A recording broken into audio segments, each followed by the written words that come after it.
교재 55페이지 보겠습니다.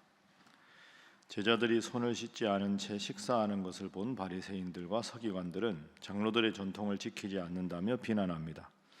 예수님께서는 입으로 들어가는 것이 아니라 입에서 나오는 것이 사람을 더럽게 한다며 그들의 위선을 지적하십니다. 이후 두로 지방에 가셨을 때 수로보니게 여인이 찾아와 딸을 고쳐달라고 간청합니다. 예수님은 자녀들의 떡을 취하여 개들에게 던짐이 마땅치 않다 하시며 물리치려 하셨으나 여인은 개들도 아이들이 먹던 부스러기를 먹습니다 라고 답하여 예수님의 마음을 움직이고 딸은 즉시 낫게 됩니다. 갈릴리에 돌아오신 예수님께서는 귀먹고 말 듣는 사람도 고쳐주십니다. 예수님의 사역이 계속 이렇게 소문이 나고 하다 보니까 예수님에 반대하는 대적자들도 더 강하게 예수님에 대해서 비난을 하고 책잡으려고 노력을 하고 있습니다. 오늘 본문도 1절에 보면 주어가 바리새인들과 서기관 중 몇 이렇게 되어 있습니다. 예수님의 대적자들이죠. 예수님에 대해서 또 뭔가 문제를 삼으려고 지금 잔뜩 혈안이 돼서 혹시라도 뭔가 하나 꼬투리를 잡을 게 없나 하고 1절에 찾아온 겁니다. 그런데 바로 그때 2절에 보면 예수님 제자들 중에 몇 제자가 손을 씻지 않은 채로 떡을 먹었습니다. 손을 씻지 않고 떡을 먹는 걸 보고 이거는 정결법에 위배된다. 손을 씻고 먹어야 되는데 이제 이런 식으로 이야기합니다. 3절에 보시죠. 손을 잘 씻지 않고서는 음식을 먹지 않는 것이 바리새인들의 관례다. 시장에서 돌아와서도 뭔가에 대해서 깨끗하게 정결하게 하지 않는다. 이제 이걸 가지고 트집을 잡는 거죠. 제자들이 그렇게 했다는 건 선생도 그렇게 한다. 선생이 자기가 율법을 완성하러 왔다고 하면서 율법을 지금 어기고 있다. 정결법도 넓게 보면 율법에 속하는 거 아니냐. 이제 이런 식으로 율법을 무시하는 자다 하는 식으로 이제 시비를 걸려고 하고 있습니다. 예수님께 그래서 5절에 묻습니다. 자, 5절 말씀 함께 읽어봅니다. 시작. 이에 바리새인들과 서기관들이 예수께 묻되 어찌하여 당신의 제자들은 장로들의 전통을 준행하지 아니하고 부정한 손으로 떡을 먹나이까. 아멘. 어떻게 부정한 손으로 떡을 먹습니까? 이런 식으로 이야기합니다. 표면적으로 보면 이 사람들의 지적이 완전히 틀린 건 아닙니다. 정결법의 관례는 그렇게 하는 게 맞습니다. 그런데 예수님 제자가 그렇게 하지 않았다고 해서 이걸로 비난하려고 하는 게 문제입니다. 부지불식간에라도 뭔가를 잘못하면 좋은 마음으로 깨우쳐주는 사람이 있고, 이건 지금 트집을 잡으려는 안목을 가지고 뭔가라도 문제 삼으려는 잘못된 태도인간을 예수님께서 지적하시는 거죠. 그래서 뒷부분에 보면 예수님께서 8절, 9절, 10절, 11절에 고르반 이야기를 하십니다. 고르반 이야기는 앞에서도 한번 나왔는데 쉬운 예를 들면 이런 겁니다. 내가 지금 내 부모를 공경하라고 했으니까 부모님께 뭘 준비해서 잘 봉양을 해드려야 되는데 자식 입장에서 부모님이 좀 내가 보기에 마음에 안 든다 이러면 부모님께 마땅히 공양해야 되는 뭔가를 가지고 하나님 앞에 헌물을 드렸다고 핑계를 대는 겁니다. 아버지 어머니한테 드리려고 한 거 하나님께 드렸습니다. 그럼 하나님께 드렸다는데 부모가 할 말이 없지 않습니까? 그런 식으로 자기가 잘못하는 것을 합리화하기 위해서 더 다른 변명거리를 삼는 것이 당시의 관례였습니다. 왜 예수님이 이 말씀을 하셨을까요? 핵심은 이겁니다. 너희들은 율법을 말하고 정결법을 말하고 관례를 말하는데 구약의 율법에서 예언된 메시아가 난데 나를 비난하려는 잘못된 안목을 가지고 지금 사사건건 트집을 잡고 있지 않느냐. 제일 중요한 하나님이 구원자를 보냈는데 이 구원자를 믿으려고 하지 않고 이 구원자를 믿는 일을 방해하는 일을 하면서 하나님의 이름을 말하고 율법을 말하고 정결법을 말하는 너희가 얼마나 잘못된 거냐. 이게 예수님의 말씀의 핵심입니다. 우리도 가끔 이렇게 잘못된 잘못에 빠질 수 있습니다. 본질을 잃어버리고 너무 비본질적인 것, 너무 지엽적인 것, 그런 것 때문에 주님 믿는 일을 방해받는 일이 많습니다. 여러분, 제일 중요한 건 주님 잘 믿는 일 아닙니까? 그런데 작은 것 가지고 서로 비난하고 이러다가 주님 믿는 믿음이 식어지거나 상처를 받아서 믿음 생활 안 하게 되는 것, 제일 난처한 경우가 그런 거지요. 교회 믿음 생활 하다가 혹시 말 한마디에 상처를 받아서 오랜만에 모처럼 교회 나온 분들이 나 시험 들어서 교회 안 가겠다, 그런 게 얼마나 주님 앞에 안타까운 일입니까? 딱 지금 바리새인들과 서기관들이 하는 일이 이런 일입니다. 여러분, 구분하셔야 합니다. 잘못된 것 바로잡는 것 필요하고 부족한 것 보완하는 것 필요합니다. 그러나 그 모든 것의 전제는 사랑의 마음, 은혜의 마음으로 하는 겁니다. 상대방을 향한 사랑과 은혜가 없으면 정죄하고 비난하기에 급급합니다. 그게 바로 당시 종교 지도자들의 잘못이었습니다. 그래서 첫 번째 기도 제목입니다. 범사에 은혜의 안목을 갖게 하소서 하는 것입니다. 범사에 은혜의 안목을 갖게 하소서. 그러니까 상대방의 잘못을 지적해도 그것밖에 안 되냐 이게 아니라 더 잘하게 하기 위해서 좋은 마음으로. 여러분, 그 자녀들한테 물었습니다. 부모님들이 어떠냐고. 그러니까 부모님들은 자녀들한테 항상 그러죠. 내가 뭐 다른 마음이 있냐, 너 잘 되라고 하는 말이다. 그런데 자녀들 입장에서는 바른 말을 기분 나쁘게 하는 달란트가 부모님께 있다는 거죠. 여러분, 이 말을 잘 생각해 보세요. 부모잖아요. 우리는 다 자식 잘 되라고 하는 말입니다. 그런데 자식 입장에서는 같은 말이라도 좋은 표정으로 사랑스러운 마음으로 하면 받아들이겠는데, 바른 말을 아주 기분 나쁘게 하는 달란트가 부모님께 있다. 이거 정말 기억 한번 해봐야 되는 그런 상황입니다. 은혜의 안목, 사랑의 안목으로 모든 일을 해야 마음도 얻게 되지, 바른 말이라고 하면서 마음을 멀리하게 하는 것은 결코 바른 일이 아닙니다. 그게 습관화가 되다 보니까 예수님을 눈앞에 두고도 예수님을 믿으려고 하기보다는 비난하는 종교 지도자들의 잘못이 오늘 나에게는 없는가 돌아보시고 늘 은혜의 안목으로 모든 일을 대하고 모든 일을 처리하는 여러분 되시기를 주님 이름으로 부탁합니다. 자, 이어서 쭉 말씀을 보고요. 이제 15절 말씀 보겠습니다. 15절 16절 말씀, 자, 함께 읽어봅니다. 시작. 무엇이든지 밖에서 사람에게로 들어가는 것은 능히 사람을 더럽게 하지 못하되 사람 안에서 나오는 것이 사람을 더럽게 하는 것이니라 하시고. 아멘. 그 당시에는 또 율법에 따르면 먹어야 될 음식, 먹어서는 안 되는 음식, 이런 걸 정확하게 구분하는 것, 그것도 필요합니다. 그런데 여러분, 음식에도 정결한 게 있고 부정한 게 있습니다. 구약 성경에 보면 돼지고기 같은 거 먹으면 안 된다. 어류 중에서는 생선, 지느러미가 있고 비늘이 있는 것만 먹으라. 구약에 따르면 그렇지 않은 거, 뭐 우리가 먹는 오징어, 뭐 꼴뚜기, 그 다음에 뭐 낙지, 그 다음에 랍스터, 이런 건 구약에 따르면 먹으면 안 됩니다. 부정한 음식이라고 구약에는 돼 있거든요. 근데 예수님이 지금 뭐라고 말씀하십니까? 15절에 밖에서 사람에게로 들어가는 것, 그게 사람을 더럽게 하는 게 아니라 사람 안에서 나오는 것, 이게 뭡니까? 정죄하는 말, 상처 주는 말, 가시 돋친 말. 그러니까 음식은 구분하면서 내 입에서 누군가를 시험 들게 하고 상처 주는 모든 일은 아무 문제가 없다고 생각하는 것이 당시 종교 지도자들, 이 부분도 본질을 잃어버린 거죠. 작은 것에 매몰돼서 정말로 내가 시험 들게 하고 상처 주고 주님을 멀리하게 하는 일에 대해서는 아무런 죄의식을 갖지 않은 것이 그 당시의 사람들이었다.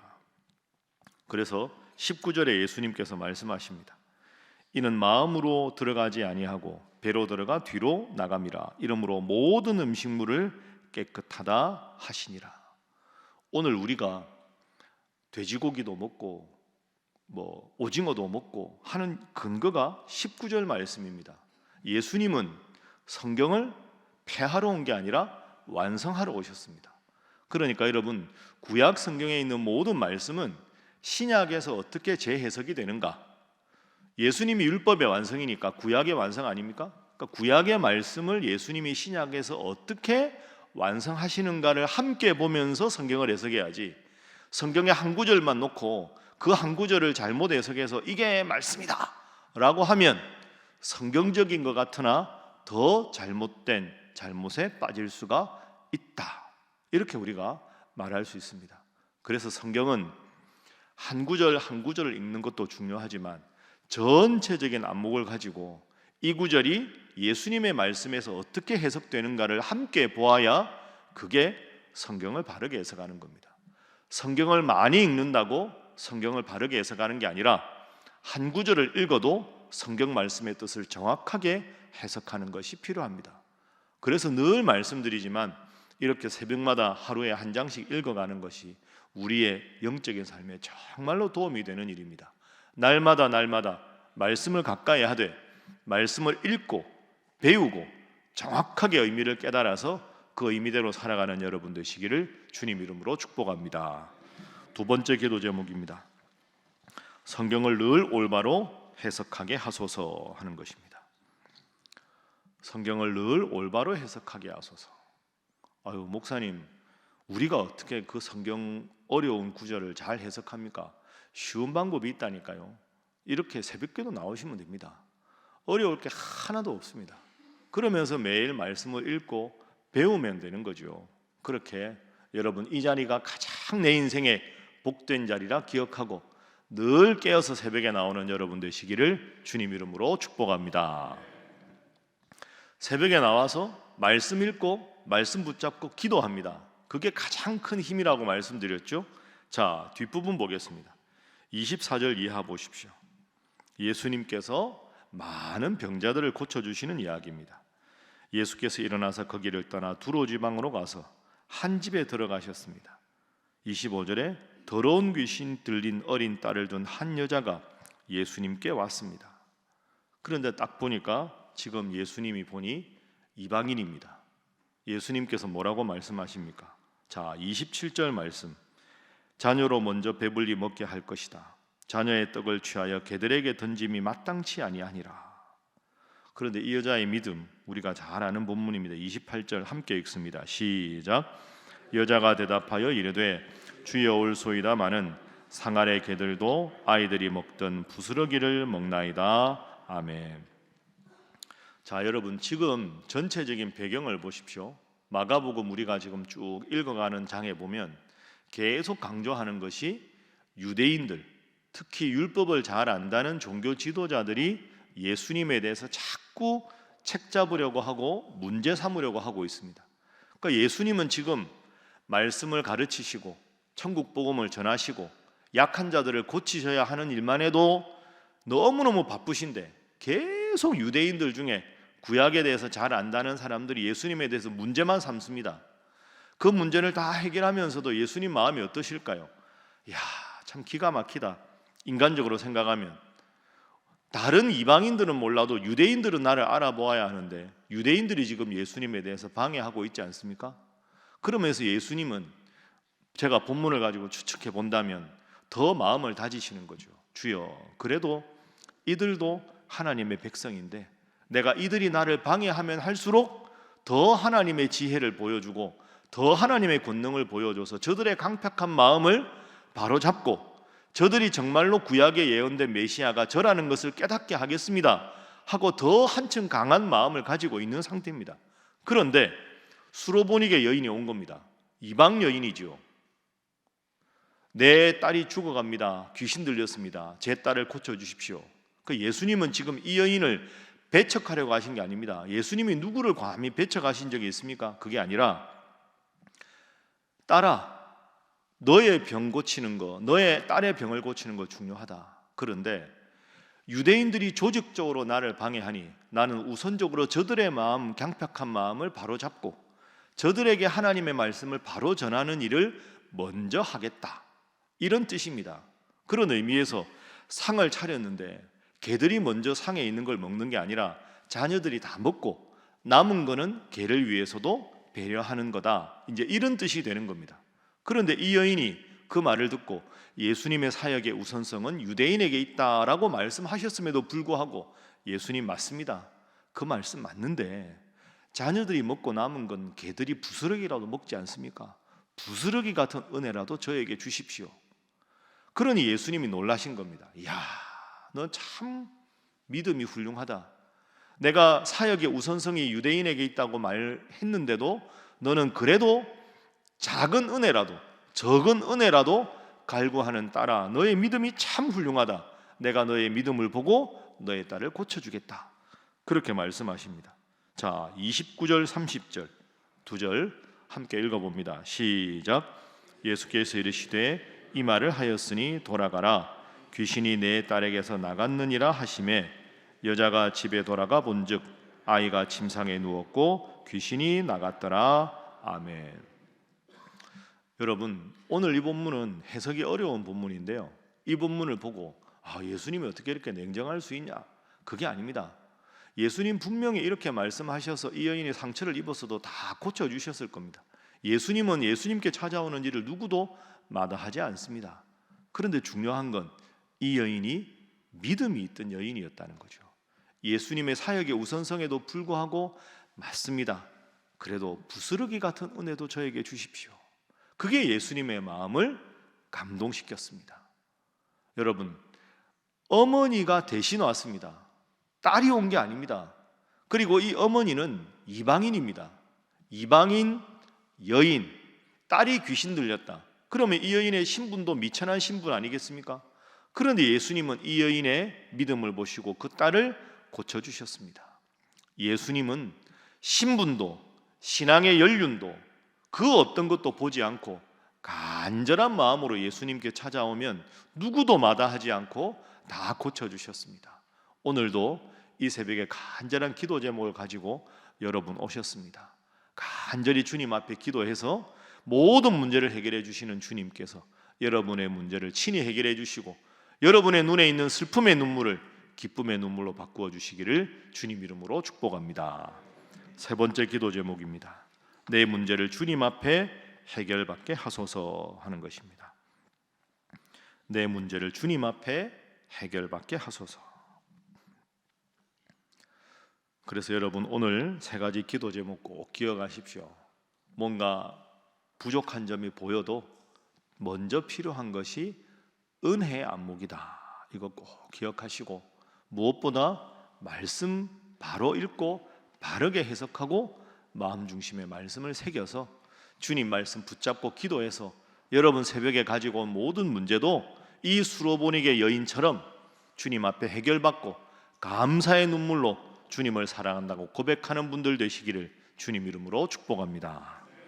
이 세 가지 놓고 다 함께 기도하겠습니다. 또한 153 새생명 초청잔치에 전도 대상자를 위하여 기도하고 주님, 우리의 자녀들을 위해서 나도 간절히 기도해서 어머니 때문에 자녀가 구원받은 것처럼 믿음 생활 잘하는 우리의 자녀들, 자손들 되게 하여 주옵소서. 함께 기도합니다. 주여 믿습니다. 주여 믿습니다. 주여 믿습니다.